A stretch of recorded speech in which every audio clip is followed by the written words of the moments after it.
اچھا، حضرت ابراہیم علیہ السلام نے ایک مرتبہ اللہ کی بارگاہ میں عریضہ پیش کیا کہ یا اللہ، میں یہ دیکھنا چاہتا ہوں کہ تو مردوں کو کیسے زندہ کرتا ہے، مجھے یہ دیکھنا ہے۔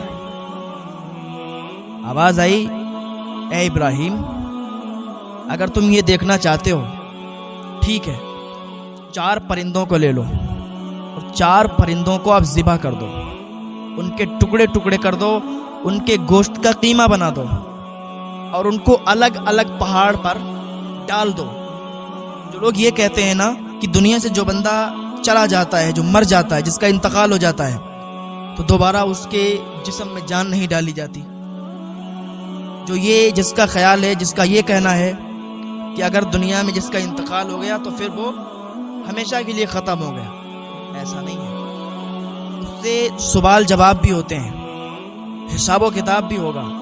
جن لوگوں کا یہ عقیدہ ہے، یہ کہنا ہے کہ جو مر گیا تو بس اس کے بعد اب نہ تو جسم میں جان ڈالی جائے گی، نہ تو اس سے کوئی سوال جواب ہوں گے، تو ان کا یہ سوچنا غلط ہے۔ حضرت ابراہیم علیہ السلام نے جب یہ سوال کیا تو اللہ تعالیٰ نے فرمایا 4 پرندے لے لو، 4 کو ذبح کر دو، الگ الگ پہاڑوں پر ان کو بکھیر دو اور ان کی منڈیوں کو، ان کی گردنوں کو اپنی انگلیوں کے بیچ میں دبا لو اور پھر ان کو اسی نام سے لے کر بلاؤ، پھر دیکھو وہ تمہارے پاس کیسے چل کے آتے ہیں۔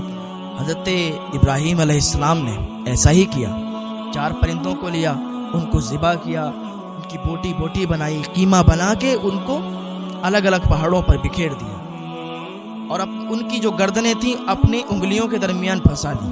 تو جیسے ہی حضرت ابراہیم علیہ السلام جس پرندے کا نام لے کر بلاتے تو اس پرندے کی بوٹیاں جمع ہوتی جو الگ الگ پہاڑوں پر تھیں، تو سب ایک جگہ جمع ہو کے جسم کی صورت بن کے اور اپنی ہی گردن میں لگ کے اور وہ پرندہ تیار ہو جاتا تھا۔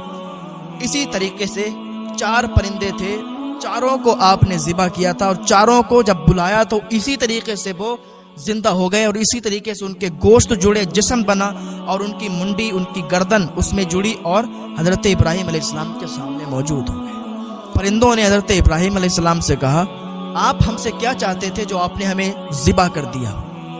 جیسا آپ نے ہمارے ساتھ کیا ہے، ہو سکتا ہے کہیں آپ کے ساتھ بھی ایسا نہ ہو جائے۔ حضرت ابراہیم علیہ السلام اسی رات میں خواب دیکھتے ہیں۔ آپ کو یہ حکم ہوتا ہے کہ اللہ کی بارگاہ میں اپنی عزیز چیز قربان کریں۔ آپ 100 اونٹ قربان کرتے ہیں اور پھر 200 اونٹ قربان کرتے ہیں۔ اسی طریقے سے آپ کو خواب آتا ہے، پھر حضرت ابراہیم علیہ السلام اپنے بیٹے سے پوچھتے ہیں، اے بیٹا، اللہ تعالیٰ کا حکم ہے، کیا اللہ تعالیٰ کے حکم پر تم راضی ہو؟ تمہیں قربان کرنے کا حکم ہوا ہے، تمہیں ذبح کرنے کا حکم ہوا ہے۔ تو حضرت ابراہیم علیہ السلام کے بیٹے حضرت اسماعیل علیہ السلام کہتے ہیں، عرض کرتے ہیں، ابا پھر دیر کس بات کی ہے؟ جب اللہ کا حکم ہے تو پھر میں راضی ہوں۔ تو جو لوگ یہ سمجھتے ہیں، جو لوگ جن کا عقیدہ یہ ہے، سوچتے یہ ہے کہ اگر دنیا میں مر گئے، انتقال ہو گیا تو پھر بات ختم ہے۔ نہیں بھائی، جو انسان دنیا سے چلا جاتا ہے پھر حساب و کتاب بھی دینا ہے۔ دنیا میں اس نے کیسا دوسرے کے ساتھ برتاؤ کیا تھا، اس کا کیسا رویہ تھا۔ مولانا تحسین جیلانی صاحب کے بیانات سننے کے لیے تحسین جیلانی آفیشیل کو سبسکرائب کریں۔ لوگ اس وجہ سے پریشان ہوتے ہیں کہ ان کے یہاں بیٹیاں پیدا ہو رہی، ارے جن کی اولاد نہیں ہو رہی ذرا ان سے جا کے پوچھو، جن کی اولاد نہیں ہو رہی وہ کتنی منتیں کرتے ہیں، کہاں کہاں نہیں جاتے، کس مزار پہ نہیں جاتے کہ وہ منتیں کرتے ہیں کہ اللہ ہماری اولاد عطا فرما دے ہمیں۔ جن کے ہاں اولادیں نہیں ہو رہی ہیں ان کے آنسوؤں کی ذرا قدر کرو، ان کی آنکھوں کی طرف دیکھو، کیسے نشان پڑ چکے ہیں اولاد کے غم میں۔ انسان کتنا بھی مالدار ہو، کتنا بھی امیر ہو، اگر اس کی اولاد نہیں ہے تو اس کی زندگی ادھوری ہے۔ اگر اولاد نہیں ہے تو الگ ہی غم ہے اس کو کہ کاش ہماری اولاد ہو جائے، اور جس کی اولاد نہیں ہو رہی اگر اس کی بیٹی پیدا ہو جائے تو پھر سونے پر سہاگا، کتنی خوشی ہوتی ہے اسے کہ اللہ نے رحمت عطا فرما دی ہے۔ اور آج لوگ بیٹیوں کو کتنی گری ہوئی نظر سے دیکھتے ہیں، ارے بیٹیوں کی عزت نہیں کرتے۔ اللہ تعالیٰ میں ہدایت عطا فرمائے کہ ہم بیٹیوں کی عزت کریں۔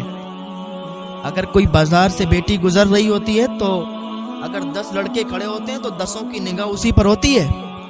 ذرا اپنی گھر کی بہن بیٹیوں کو بھی نگاہوں میں بسا لیا کرو کہ جیسی ہماری بہن بیٹی ہے ویسے یہ راستے سے گزرنے والی بھی ہے، جیسے ہماری بہن بیٹی ہے ویسے یہ ہے۔ ایسے ہی تقریر اور بیان سننے کے لیے اگر آپ ہمارے چینل پر پہلی بار آئے ہیں تو سبسکرائب ضرور کریں۔